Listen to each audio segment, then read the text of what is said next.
So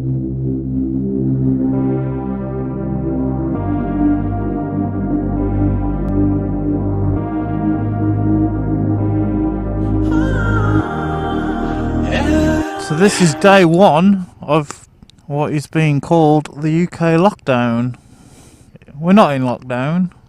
There are just more restrictions advised basically at this point because people seem to have ignored the advice on social distancing. Yeah, it was very strange here the weekend. So I came out of my self-isolation on Sunday. And so I was able to go out and get some supplies, and I headed out. I filmed a bit of a video. I'm not sure how much you could see on that video about it, but there were still a rather large amount of people on the streets. And yesterday I was back at work, and because my employer are enabling people to work from home due to the nature of the business, we needed to get equipment to people working from home, so I was helping with that on my bike because I was at a loose end. So I was like, okay, I can help run equipment across the city to people. And doing that, there were still a lot of people out and about. I went pretty much all over the city yesterday, and yeah, still people, groups of teenagers hanging outside shops, parents sat chatting with their kids in pushchairs and stuff like that, hanging around as if they normally would. Don't get me wrong, the roads were noticeably quieter, but there was still a lot of gatherings happening. And if you've seen the pictures on the news of here in the UK, like tourist attractions, because the weather's been quite nice, I've been seeing record numbers because everyone's suddenly got 2 weeks off work. And yeah, it's ridiculous. It's got to the point now, where our Prime Minister came on TV yesterday and was literally just like, do not go out of the house unless you have to. And this is the morning after. I'd say it's about the same as it was yesterday, to be fair.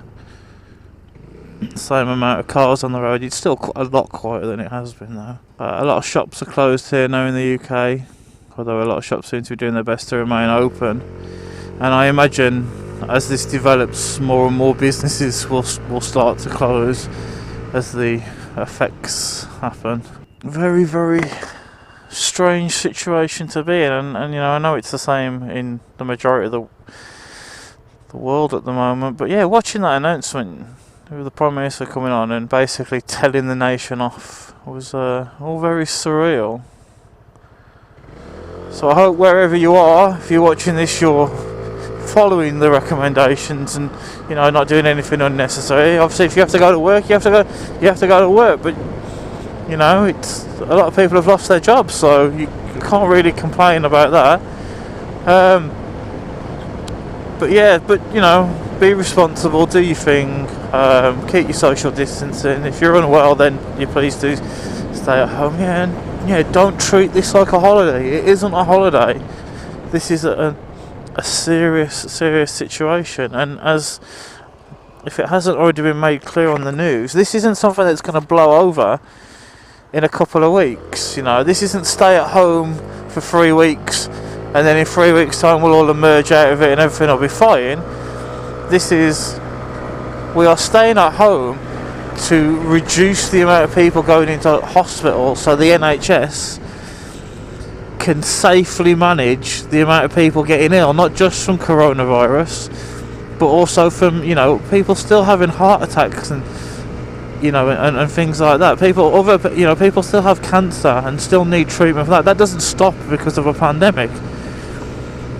So people are going to get sick. This coronavirus is going to take hold at some point, but by taking these steps now, we'll be in a position where the NHS can continue to cope. I think there's a video online somewhere where someone does a demonstration with a water bottle. Basically, they get a water bottle and they put a little hole in the bottom of it, and then they get a bucket of water and they tip this bucket of water into the bottle slowly, and it shows like the little water hole at the bottom lets a little bit of the water out, and the water's flowing in. It's not overflowing, and that's what social distancing will do. It will keep more flowing into the NHS than is flowing out, because the NHS is under great pressure every day, regardless of this pandemic. But if people don't social distance, the amount that this virus can spread will lead to that bucket literally being tipped into that bottle and completely overflowing and it not being able to cope. Look at Italy and Spain. You know, if you don't want to listen to the politicians because you don't want politicians telling you what to do because you don't want to listen to the man, go online and look at the videos of doctors and nurses from the UK and from Spain and from Italy who are doing videos where they're overwhelmed and stuff. And Italy and Spain have really good healthcare systems and stuff like that as well. So it you know, I know the NHS stands up to a lot, but this is unprecedented. So yeah, please be responsible. You know, do what you've got to do each day, and no more. Yeah, don't take your kids to sleepovers. Don't take them to the park. You know, they would normally be at school anyway. You need to take this seriously. Stay safe, people.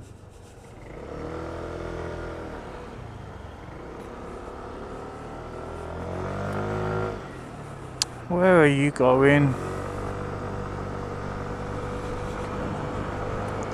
It is eerily quiet for 5:10 on a Tuesday, especially in a business and university heavy area like this. Seems the lockdown's having a little bit more of an effect. I imagine most of the people on the road at the moment are people heading home from work like myself.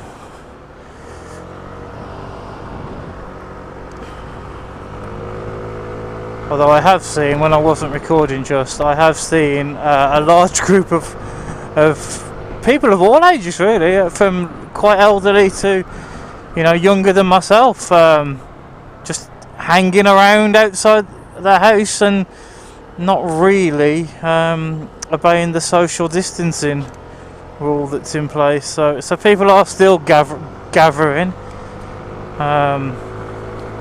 but it's definitely much improved from what it was even yesterday since the announcement.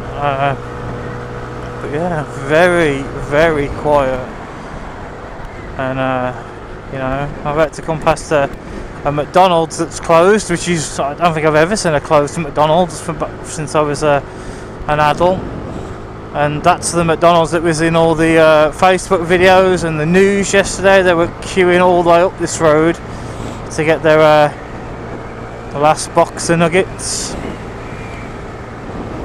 But yeah, very, very quiet on the streets of Birmingham, apart from people commuting home. I imagine that come 6-7 o'clock it will look exactly how it should do, you know, and hopefully we can avoid the situation that we are in getting any worse. You know, India has initiated the world's biggest ever lockdown today, with 1.3 billion people being told not to leave the house for midnight tonight.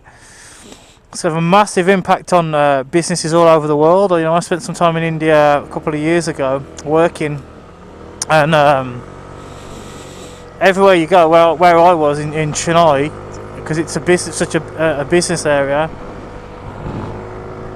it's just household names on side of offices everywhere, because a lot of IT support and stuff like my company, their IT support's there, their HR is there, stuff like that. So it's gonna be very interesting to see the repercussions of that, for sure. My office is a business you wouldn't really consider where people can work from home, because they're like a customer facing contact centre, and yeah, they're setting everybody up to work remotely by the end of the week. So we're going to have people answering calls from customers remotely, which is fantastic. We can still service our customers and stuff like that, but I don't know if that's really ever been done in such a scale before. So yeah, hopefully everything goes well, and you know, I know some people, regardless of jobs, I'm not saying this is at where I work, but some people are moaning that companies aren't closing, that they're staying open, and things like that. And I'd be you know, but in a way it's kind of important that some stuff stays open. We can keep some essence of normality to life, you know. It just little things like going to work is important for a lot of people, you know, not just the pay side of things, which is taken care of for a lot of people at the moment with the way the government has stepped in. But yeah, you know, going to work is a social thing, you know. Some people, you know, I really only see people in person when I go to work. You know, it's like, it's part of the reason the government has told people, you know, they can go for a run or cycle as long as they're adhering to the guidelines and stuff like that, because you don't want to be telling people to stay in their house. You know, in India, say 1.3 billion people, and the message is it's a total lockdown. Forget about leaving your house. You know, and that's very, it's the severe way of doing it. And you know, and I know people say that we should do that in this country, but that's really scary, as I've said before, to be told to stay in your home.